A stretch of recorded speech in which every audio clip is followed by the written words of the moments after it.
Good day, this is Terry Difazio, and you're watching Dial It Up.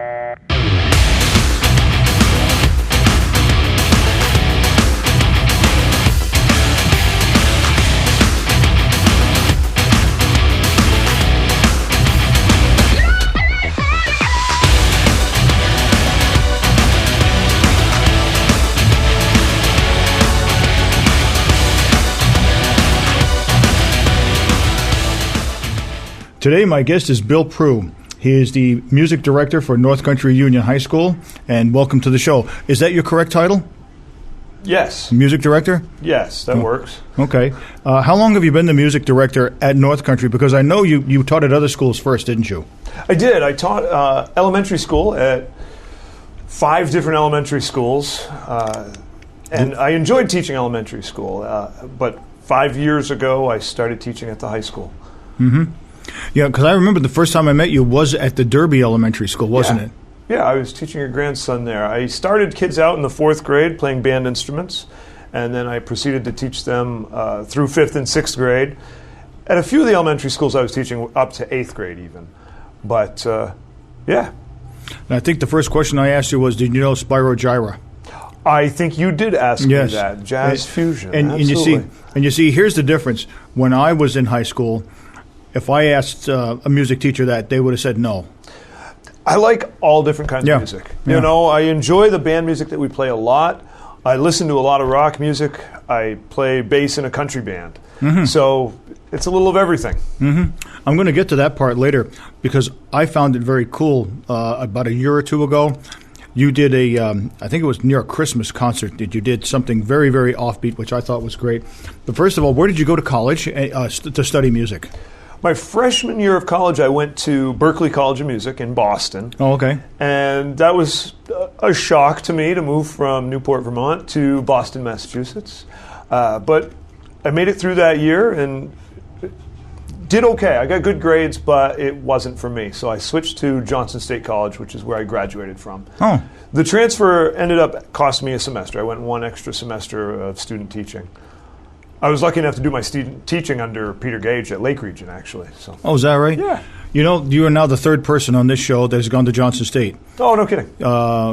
Wish I could remember her name, Paula, from the Newport Orchestra, and myself. Yeah, it's okay. So, but I graduated much later. I graduated in '96. So, did you get your bachelor's, master's, doctorate? I just had my bachelor's. The rest of it is all just experience, I guess. Oh, okay. Yeah. That's good. Yeah. Is there any inclination to try to get your master's degree? I started the application process a few years ago and haven't quite finished that yet. Things get so busy. It's very tough to get through that initial process and then dive into it, I guess. A lot going on. Would there be an advantage to getting your master's? The things that I would learn from those classes would be helpful, I'm sure. But the biggest advantage is the pay. As a teacher, you get paid more if you have your master's degree than if you have your bachelor's. Well, I hope you go back and get it sometime. I might. I think that, to me, education is great. Of course, absolutely. There gets to be an age limit. I mean, when I was a counselor, people said, well, why don't you get your master's degree and get duly licensed? And at my age, I could have never made the money back. Right. But you're a little younger than I am. Yeah, and it would still, I still take a lot of classes and stuff. It's just, hard to find the time. So how long have you been playing music, just in general? How long have you been playing music? Oh, wow. I started with the guitar when I was in the 6th or 7th grade. I never had a guitar lesson. That's not true either. I never had a guitar lesson. I started on trumpet in the 4th grade. Oh, okay. I did start on the trumpet. That was my very first instrument. Then I played the guitar. And then when I was, I think, a freshman in high school, Mr. Dirth, Kevin Dirth, asked me if I wanted to play the bass because they didn't have a bass player. And yeah, I'll play the bass. He wanted to make sure I was serious about it, though. Not just going to fool around with it. And I did take it seriously, and that's the instrument that really I took off with. That's the instrument that got me accepted into Berklee. And bass guitar. yeah. Are you familiar with some of the more modern bass guitar players that are, say, world renowned? Stuart Hamm. Stuart Hamm is quite something. Absolutely. Victor Wooten is another one who's I'm a big fan of. Jaco Pastorius was really a game changer for me. He was more in the 70s and early 80s, and somebody else came to mind, but I lost it.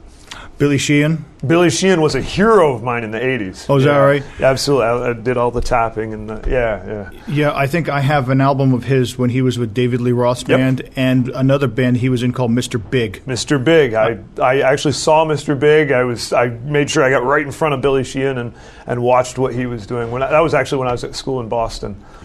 Before they came out with the rather cheesy tune, Green Colored I'm the 60. One Who Wants to Be With You. That that song. one. Oh, I didn't remember that one. Yeah, didn't have any bass in it. No, is that right? Yeah. Huh. That seems like a waste. The last time I saw Billy Sheehan perform in video, he was with the Steve Vai Band for a while. Oh, right. There's a band now that he plays with called the Winery Dogs. The Winery Dogs is it's Billy Sheehan and Mike Portnoy playing drums. Mike Portnoy is one of my favorite drummers. I can't remember. I think it's Richie Kotzen playing guitar and singing. It's a great band. Yeah, Mr. Big had a star-studded lineup. It had Paul Gilbert on guitar. Yeah. And that was one of those bands, which is too bad that they never really made it. But after 2 or 3 albums, they just faded off. Yeah. Yep. So how many instruments in all do you play? Well, I play trumpet along with my students a lot. I play bass. That is my main instrument, the electric bass. I do play guitar. I have some guitar classes that I teach. I can play the drums. I sit in every once in a while and drum set. That's fun. And I can play all of the other band instruments to a certain extent. I can get by on flute pretty well and trombone, but oboe or bassoon would give me more difficulty. Okay, what's the big difference in them? The fingerings are weird. It's like we need another note. Let's add another key. And it's hard just to even make a good sound on an oboe. So I think that's the big difference there. I don't think I could figure it out. When I played, I couldn't read music. Oh, right. I had to do it all by ear. Yeah. If I couldn't hear it. And that's actually a good thing to be able to play something by ear. I did it the other way around. I started by learning to read. And then when I wanted to play in rock bands, I had to learn to play by ear. And it was much later in my career that I started doing that. I always wanted to learn how to read music, but I just couldn't seem to grasp it. Yeah. And I'm kind of envious of you guys that can read music. Yeah. I think that's one of the good things about being in the high school band is that these kids are learning to read a language that a lot of adults cannot read, and it is a whole other language. Yeah, and have you? This is a little off script, but I just thought of something. Have you guys ever thought of taking like your jazz band and doing an actual formal recording session? Wow. I almost think maybe somebody has mentioned it to me in the past. I may have had this conversation with you. That would be really neat. This year, our jazz band is different than it used to be. Always in the past, it was after school. When it's after school, a lot of the kids in the band are doing a ton of other things. So I was always missing students. I'd have to reteach things so many times in order to finally get where we should be. This year, we started having jazz band as a class. And that has made just a huge difference. There's so much more we can handle. So I would love to do a recording with them. They're so on top of it now, and it would be great. You would not have to work very hard to get convince Todd and I to do this, either here in the studio or at the high school sometime. I think we should probably work on that. We should work on that. Because one thing the station is trying to do is to promote more music, whether it's local music, which I would love to do, but I also promote international music. I have permission from a lot of bands to show their videos and show their concert stuff. But I think it would be a good opportunity because over the past couple of years, I've noticed huge improvements with the jazz band. Yeah, I think so. I mean, I really believe in... I believe they should learn the classic stuff, but Yeah. at the same time, it's a fun group. I mean, they're playing music because they love it, and so we want to have fun with it. It's actually something that I learned from Gary Matthews at an elementary school concert, where they're playing rock tunes with the jazz band, but they're having such a good time, you know. Yeah. And I think that's so important. They can still learn that other jazz, that classic jazz, through some of the more fun pieces too. Well, when it comes to jazz, and now you've got me on another whole subject that I haven't even prepared for, but since I'm a former musician and you're a musician, and when I do shows with Todd, who's also a musician, it just seems to flow so easily. I'm just going to go off what this says. Are there any jazz musicians and or bands that you want to cover but may be a little too difficult? It's actually the classic jazz stuff that we have a harder time with. Stuff like the Duke Ellington and the Count Basie, it seems like we should do fine with that stuff. Mm-hmm. But it's a feel that is hard for the kids to get because they don't listen to it like they used to. You know, I mean, I was raised more by listening to the Beatles, right? Yeah. But at the same time, you always did hear that stuff. You always heard the big band music. Yes. I don't think the kids hear that as much. I would tend to agree with you. You know? All right. Well, you're familiar with Pat Metheny. Mm-hmm. Would that be something you try? Well, we haven't. Like this year, we don't have a guitarist in the band. So that would be, yes, we can play some of his tunes maybe, but we haven't tried it. Tried it. Next year, we will have a guitarist in the jazz band, I believe. Mm-hmm. And so to try some of that stuff would be interesting. Yeah. Of course, the other one that comes to mind is Spyro Gyra. Right, the fusion type stuff. And we try to play some fusion, especially it's more like the funk fusion type of style. Like we played The Chicken in kind of a Jaco Pastorius style. Yep. We played Birdland by Weather Report. I remember them. Miles Davis. Well, he was in it at one time, wasn't he? I don't think so, but Joe Zawinul played keyboards and he had played with Miles Davis, so there's definitely a connection there. And they were both right around that time combining rock and jazz. Yeah. I got mixed up with the jazz genre. I get a little mixed up because but I remember Miles Davis was another one. He was in a lot of different bands. Absolutely. He was a George Duke for a while, wasn't he? And I think probably Billy Cobham for a while. Yep. But that's going into another whole realm of things. Yeah. So you would like to do more modern jazz type of stuff? Well, we do a lot of the more modern stuff. I had the kids listening to Snarky Puppy in the past few weeks, and it's very modern. It combines. Sometimes it'll even combine hip hop. You know, Trombone Shorty is another one that we were just listening to yesterday. It's getting that feel that the kids don't have yet because they don't listen to the music. Because we're during the day now, they can listen to some of it. So we're starting to come around. We can listen to it during class. Mm-hmm. So some of that more modern stuff it's good. I have a videotape somewhere. I'm not even sure if I still have it, but the band was called GRP Super Live. Yes. It was like the GRP record label or something, and it was like a super group, like a big band super group of. Yeah, there was Lee Ritenour. Oh, they were so good. Yeah. Lee Ritenour was in it. Yeah. Diane Shore was in it. Oh God, Chick Corea was in it. I can't. Yes. And there was another guy that I can't think. Well, I just remember the clarinet player was just crazy good, and so many of them. I mean, they played. They did a version of Donna Lee. Mm-hmm. That was just like the whole band in unison. It was just crazy. If I can find it, I will give you a copy of it for sure. I think I have it. Really? Honestly, it's an awesome. Because I had it on a videotape, a VHS at one time. I haven't seen that. Oh wow, yeah. And then I think I converted it over to a DVD, or maybe I had it on a Laserdisc. Remember those? Yeah. Laserdisc. Yeah. Oh gosh. How often does the high school band play in a given year? Sure, we do 4 concerts. The first one is just the band, kind of like it's a good way to do a concert without a huge audience before our holiday concert, and the holiday concert's always packed. Mm-hmm. So it's good to get that one little concert over with first. So we do those 4 concerts. We do 1 or 2 parades a year. We try to do all of the home football games. Yes. And that's supposed to be the pep band, but the pep band is the band. Mm-hmm. So it's a big group that's out there playing in the bleachers, and that's so much fun. And then we also play at we've started playing at basketball games, but I can't have the whole band do that. That would be too loud. there's 87 of us, and we would take up too much space, and that just wouldn't work. So I get volunteers for that. And of course, you do graduation. We do graduation also, yes. Mm-hmm. I'm probably missing something, but the jazz band performs every time we get the chance. We've performed outside and inside. We've performed at fundraisers and events. And, yeah. Where does the jazz band play outside of school? Where would we catch them if we want to?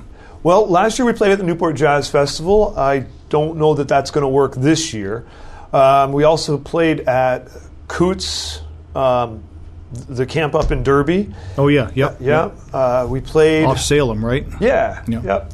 We played on the waterfront for the Fall Foliage Festival last year. We also played at the Elks for a fundraiser a couple of years ago. I want to say we play every chance we get. We played at Bel Air Nursing Home in December.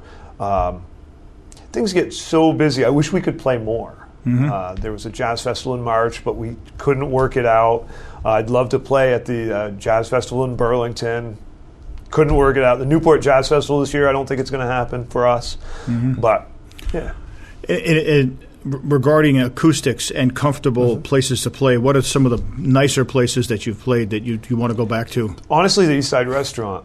The East Side? Because the ceiling is low and the audience is just comfortable and enjoys this, and it's very appreciative. And I think that's actually probably my favorite place. How about places with stages? Boy, we don't play too many places with stages. Probably just schools, huh? Probably just the schools, yeah. Yeah. I'm thinking of this, Bill, because if it might be the best place to record you is actually at a performance. Right. Just set up stuff and go. Right. Well, I always like getting them out.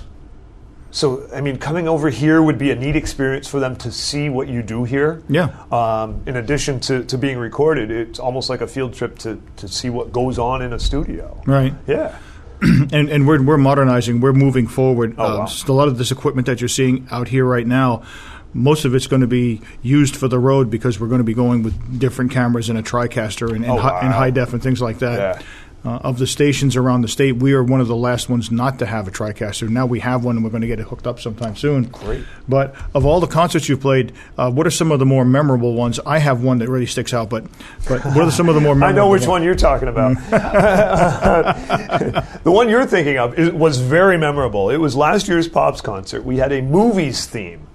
And so for the movies theme, I said, all right, we always wear our tuxedos for our concerts, so I figured we'll let you guys dress up as your favorite movie character. We still did have 3 James Bonds wearing their tuxedos, but everybody else was in some kind of a costume, and I wore a cloak, so I was like some kind of a Jedi or something. And so when we started the concert, I pulled out the lightsaber, and yes, I remember that. It was pretty awesome. But that wasn't the only reason it was memorable.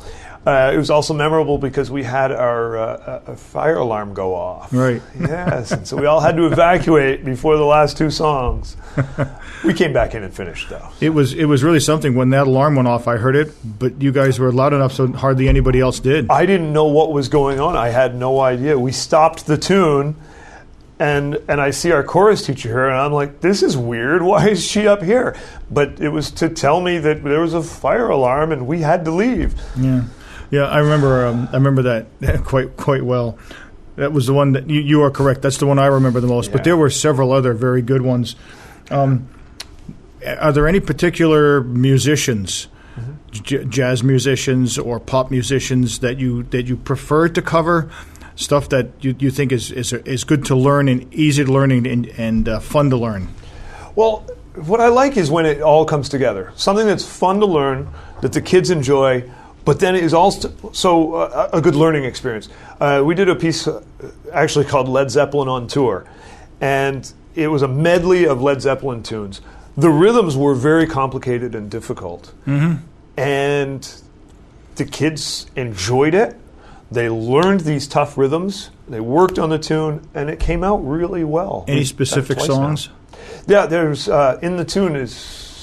The first one is a little like elevator music. The first one is rock and roll in the medley, and that, yes. I kind of wish that wasn't even in there. But after that, it's great because it's got the Immigrant Song, very good song, which has these tough rhythms.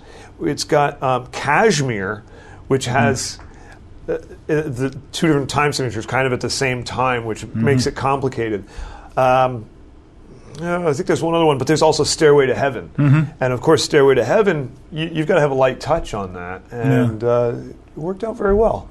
A classic song, if ever there was one, and people don't realize how old that song is. I think that came out in 1970 or 71. I think you're right. Somewhere around, I think it was 1971 when that came out. I think so, because I think the first two albums from Led Zeppelin were 69. And 70, and then 70 was for 3, and then 4 was... Either that, but if my memory serves me correct, it's very possible the first two Led Zepps came out in 69, because I remember I was in college the first time when that happened. That was 1969. Yep. And then Led Zepp 3 was 70. And then Led Zepp 4 with Stairway to Heaven was 71, if I'm not mistaken. I believe so. I don't know what happened, but after that, the next album they did, I really didn't care for. Houses of the Holy, I think, was the next one. Yeah. And they had a couple of songs that were a little more commercial, but Physical Graffiti was the one after that. Yeah. And that's got Kashmir on it. That's one of my favorites a good one of all time. Yeah. That to me, that was a very good album. There was another one, I can't think of it, but there was a family sitting around looking at this black object. Yeah, I don't know what it was. I don't remember the album. Achilles' Last Stand was a song. Achilles' Last Stand was on it. Presence, the name of the album, Presence. Yeah. I had all those records at one time. Yeah. Back when vinyl was king. Yeah. What are some of the more challenging pieces that you throw at your students? Because there's obviously, I'll give you an example. When I played in rock bands, when we did Black Sabbath, we did Deep Purple, we did Grand Funk Railroad, we did a band called Mountain, but we would never even attempt anything like Emerson, Lake and Palmer. Right. Oh, certainly. Yeah. So what would be something that would be way out of your realm? Well, for the band, the toughest thing that I throw at them is the classic band repertoire. Something by Gustav Holst, like the first and the second suite. We do work on them. We do try them. We do sometimes get them. Sometimes we don't get them up to full speed, but it's still worth doing. We do anything by Percy Grainger or David Holsinger. It's tough music, but it's worth doing. Typically, the pop music that we do isn't as tough. So when that pop music that we do has challenging rhythms, we did a song called Fireflies that was a pop tune. Had some tough rhythms, and so it's good. It's worth doing, but it's not as deep as some of this other stuff that we do. Like I've avoided playing Mars by Holst because that's a very, very tough piece for us to do. I'd like to try it someday. There's a Percy Grainger piece that I'd love to do, but just not quite there yet. I remember last year, the year before, when my grandson was in your band. By the way, he's at Dartmouth. He's doing well. Yes. And he's singing in a Christian chorus. Nice. That has a 9-piece band backing them up. Oh, wow. Which is really good. But I remember playing him some Menard Ferguson, and I said, why don't you give this a shot? And he said, I don't think so. Maynard could play so high. We don't have any trumpet players who can quite get there right now. But our trumpet players have, right now in the jazz band, we've got two. One of them's been playing in jazz band for a few years. One of them's been there for all 4 years. And they're getting right up there. One more octave, and they'll be up to where Maynard is. So it's a little ways further, but yeah. Yeah, when he did theme song to Rocky. Oh, yeah. To me, he did that better than the original. Oh, yeah. As far as I'm concerned. I agree. As a matter of fact, I heard his version first, and when I heard the original, I said, gosh, this is horrid. This doesn't sound, this is no good. Right. Yeah. He did a version of Hey Jude that is just incredible. I've got to look that one up. Oh, my gosh. Towards the end, he's playing way up there, but then his trumpet players that were in his band, they could play way up there too. And so they're all just going off. It's great stuff. What I liken him to, the other song that he did that I really liked was the theme to the original Star Trek. Oh, right. He did a remake of that. At the end, I have to turn the volume way, way, way up, and you can hear him hit 2 or 3 notes that are insane. Inhuman. I mean, just when I was in high school here at North Country, he came to our school. Peter Storings told me that. Same story, yeah. We were able to play the theme from Rocky with him. No kidding. It was so cool. And I remember... Hope you got autographs. Yes. Good. Yes. The tape that he had out, I don't remember the name of it, but I have a cassette tape with his, the liner notes, at least with his name, because he signed it for us. I had the whole band sign it. I mean, it's so good. Yeah. The one CD I have of Menard's is Conquistador. Oh, yeah. But that to me, that's the best thing That's a great one, yeah. He ever did. One thing I did notice about the band, there are you did a heavy metal medley. Yes. Here a little while ago, Yes. and I do remember you had Ozzy Osbourne, and no, you had Iron Maiden, and there were a couple of others mixed in. Would you ever do something like that again? Yeah, definitely. I'm not sure if I can say or not. It looks like next spring our Pops concert theme might be classic rock. Mm-hmm. So if that is the case, I would bring that piece back. Mm-hmm. It's a fun piece to play, and even though not all of it is challenging, the Iron Maiden part of it just alone is worth doing that because that is a very challenging rhythm that goes on in there. What I liked was the songs that you covered. Mm-hmm. You covered so well. Yeah. It was enjoyable. Sometimes when bands, or whether it be a band like the high school band, sure, somebody tries to do a hard rocking tune and it just comes out kind of fluffy and it just doesn't hit it. You guys hit it. This is what impressed me, was you guys actually hit, especially the Iron Maiden piece. Yeah. Which was a Trooper? Yeah, Trooper. The Trooper? Yeah, Trooper. I was saying to my wife, I said, I cannot believe how good they played this. They played this so incredibly well. It was just like, wow. One thing, I feel like one of my strengths is getting the band to play loud and to play aggressively. Yeah. And I have a harder time doing the other side of that, to bring it down and to play something soft and nice. I'm working on that. I'm trying to be able to do both. One thing I do want to tell you, though, and I've said this before, in your jazz band especially, but in general, the kids that sit on a drum set, they don't play hard enough. Right. They don't play aggressively enough. Right.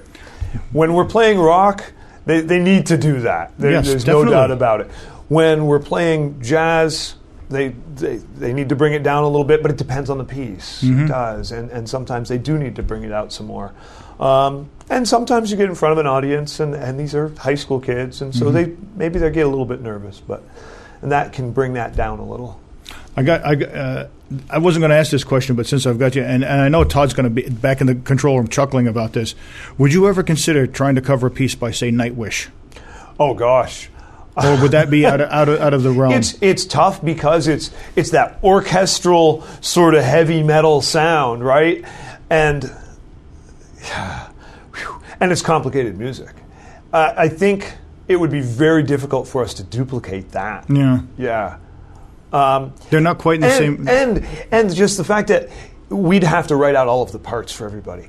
I'm sure that nobody has arranged a Nightwish song for concert band.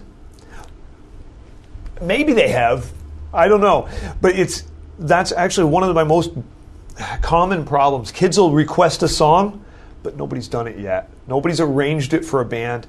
And so that means that, yes, I could arrange it for the band, but it would take so incredibly long. Yeah. I just don't have the time. Well, we have permission to show their videos, nice. and I do know one of their people in their management, and I could ask them. Sure. They may not answer, and they may say no, but who knows? If you don't ask, you'll never know. That's right. I want to. We've got to wrap up right now, sure. But I got to tell you, Bill, this was a very quick half hour. It flew. Yeah, and I hope that we can do this again. I would love to. Yeah. And as far as recording the jazz band, I think that'd be something that we would definitely try. We have to get them here, yes. It's been a pleasure, Bill. All right.